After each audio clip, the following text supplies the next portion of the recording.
Olá, povo de Deus, quarta-feira, 17 de abril de 2024, terceira semana da Páscoa. A nossa reflexão de hoje é a partir de Atos 8, de 1b a 8 e João 6, de 35 a 40. Naquele dia começou uma grande perseguição contra a igreja de Jerusalém, e todos, com exceção dos apóstolos, se dispersaram pelas regiões da Judéia e da Samaria.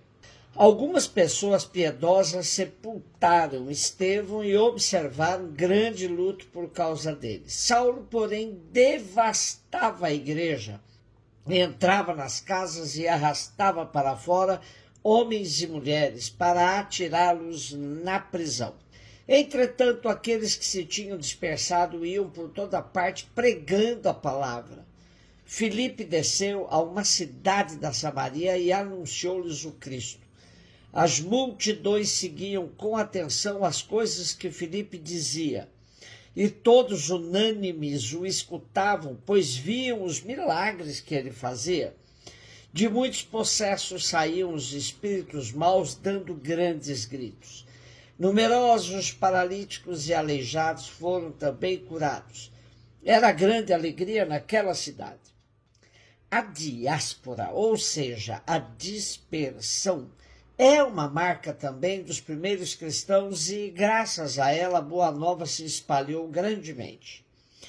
Perseguição e dispersão eram duas realidades bastante presentes na vida dos primeiros. Estamos no capítulo 8 de Atos, antes da conversão de Saulo, que continuava devastando a igreja. Na verdade, essa perseguição parece ter se concentrado mais nos cristãos de origem grega. Por isso, Lucas afirma que todos se dispersaram, com exceção dos apóstolos, que se mantiveram em Jerusalém. O esquema missionário de Lucas vai se concretizando. Parte de Jerusalém para todo o território da Judéia, atinge a Samaria e rumo aos confins do mundo. É claro que este confim do mundo é Roma, que está no esquema de Lucas. Já se levantou a dúvida se este Filipe, que é referido no relato de hoje, seria mesmo o diácono ou poderia ser o discípulo, o apóstolo. Porém, a certeza de que esse Filipe de hoje é o diácono é exatamente porque o apóstolo permaneceu em Jerusalém, enquanto os helenistas tiveram que se dispersar.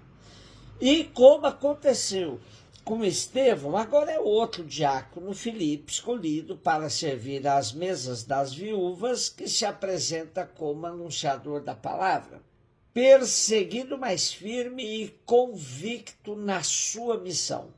Assim, uma força externa hostil desencadeia uma força interna fecunda.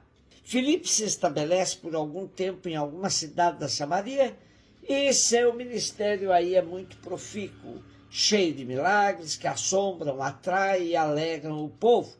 Mas o que produz a fé é o evangelho do reinado de Deus inaugurado por Jesus. João 6, 35, 40. Disse Jesus à multidão: Eu sou o pão da vida. Quem vem a mim não terá mais fome. Quem crê em mim nunca mais terá sede. Eu, porém, vos disse que vós me vistes, mas não acreditais. Todos os que o Pai me confia virão a mim, e quando vierem não os afastarei.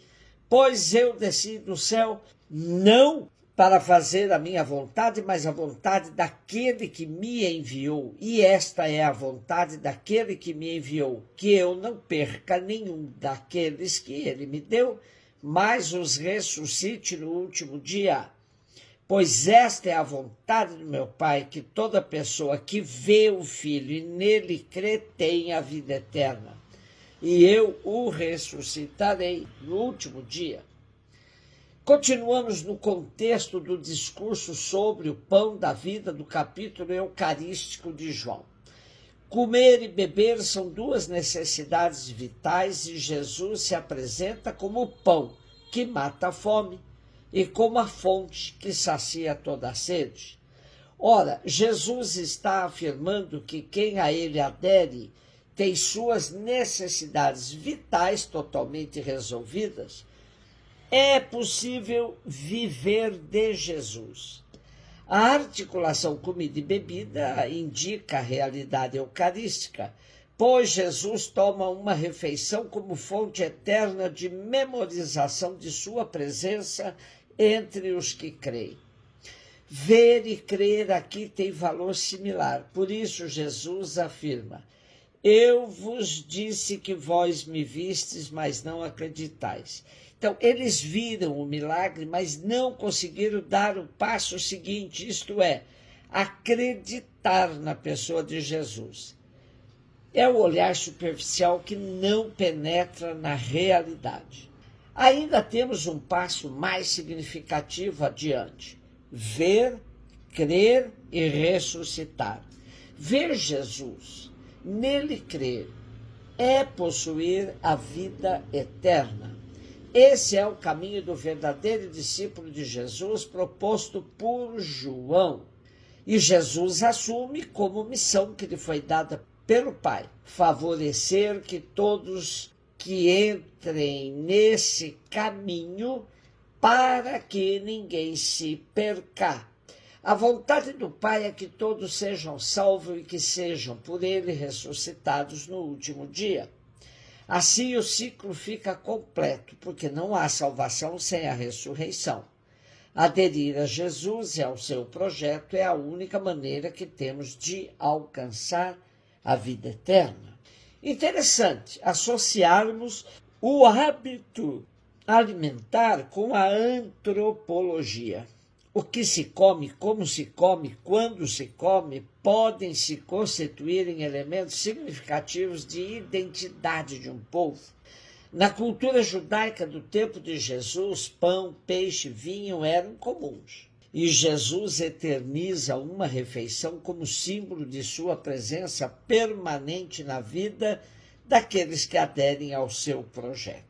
E tal refeição ganha um sentido único e profundo na afirmação de Jesus: eu sou o pão da vida. Quem come deste pão viverá eternamente. Foi uma afirmação totalmente rechaçada pelos adeptos da religião judaica, porque associava exatamente a refeição sagrada deles à memória libertadora de Jesus. Era muito duro de aceitar, provando que Eucaristia tem a sua dimensão profética. Participar dela, comer do pão da vida, implica assumir de forma radical o seguimento de Jesus, o seu projeto de reino. Um beijo no seu coração.